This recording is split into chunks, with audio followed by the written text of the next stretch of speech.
and welcome to Savvy Seniors. I'm your host, Mary Dilly, and today we have our favorite sex therapist, Brianna Urquhart, back on the show. I'm so glad you came back to see us again. I'm so glad to be back. We can always talk about this. There is so much about this to talk about. We have not covered all of it. We haven't. We'll have to keep talking about it. And this is the third time you've been on the show. Okay, so we're talking about seniors and we're talking about sex. What are some of the things that seniors need to know about sex as you age?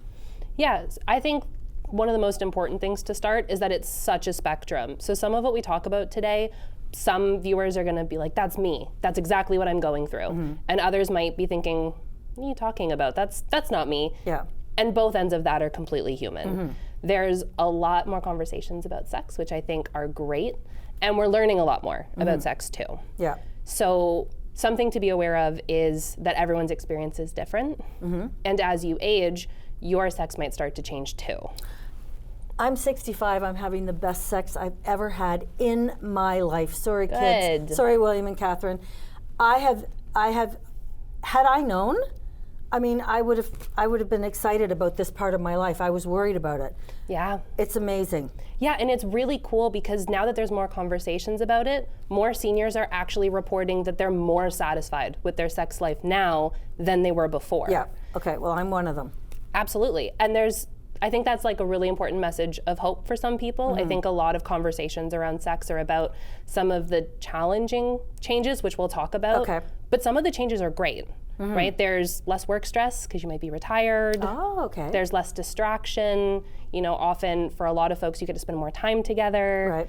And you're really just doing the things you enjoy. You're going on vacations, you're doing your hobbies. Mm-hmm. So stress can be down, more time can be together. Okay. And that connection can almost kind of foster and grow and get a little bit stronger in this stage of life, and that can lead to better sex. And it is also that as you get older, you don't care about the inconsequential things, and you just want to be happy because you know that I have more yesterdays than tomorrows.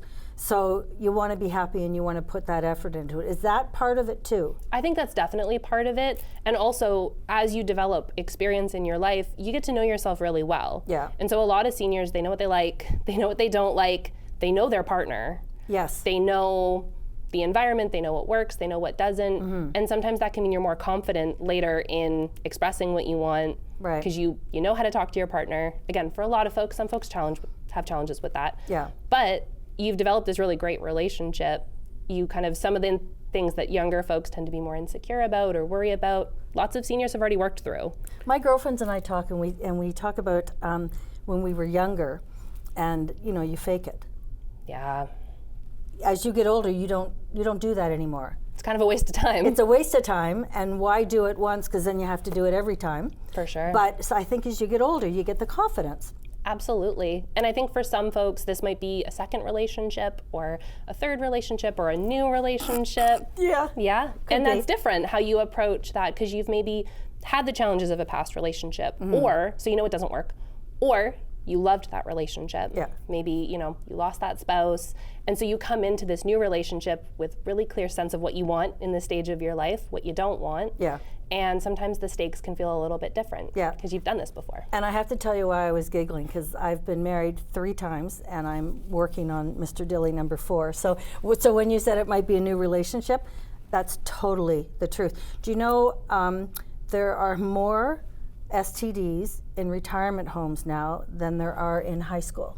Yeah. Socially transmitted diseases. What do you call it? What do the young kids call it these days? Yeah, now it's more STI, same transmitted infections. Infections, okay, instead of a disease. Exactly. That sounds better. Yeah, it's really leaning into more of the sex positivity that we're working towards. Also, with the AIDS epidemic, there was a lot of stigma around that, and the language kind of developed from there. Okay. So sexually transmitted infections just sounds a little bit more neutral and a little bit more accurate to what they actually are versus, say, like a disease. Yeah. In the 1980s when AIDS came out, you probably weren't even born yet. But, okay, thanks. But I was growing up, I was in my 20s, and to see my friends die like that, and the stigma of it. And I remember like when Rock Hudson died, they said he died of cancer. Yeah. Well, it wasn't cancer, it was AIDS. So I see how you're saying it's evolved. So talking about evolving our bodies, so I sure don't look like I did when I was in my 20s.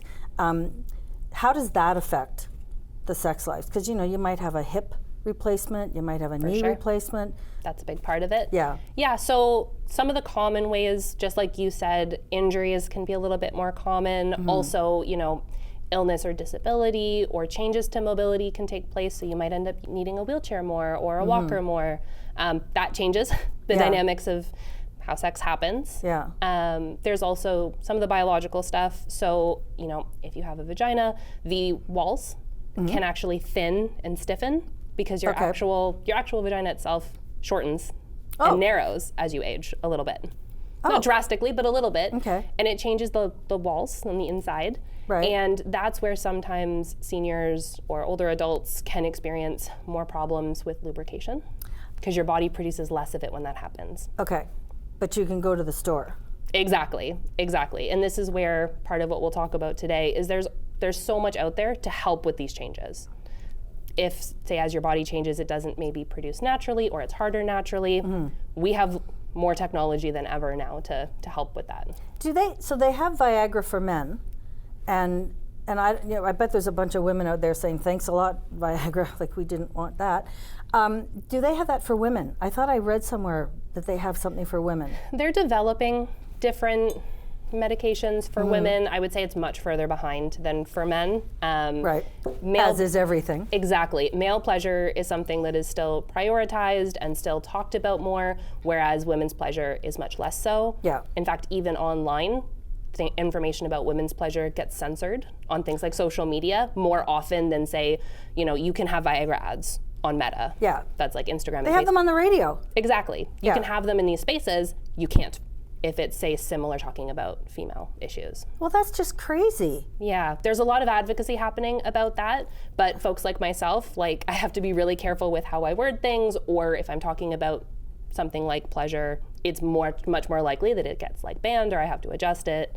So there isn't super much anything like Viagra for women, but it is developing, I think. And there are more sort of tools or those are things like that coming. But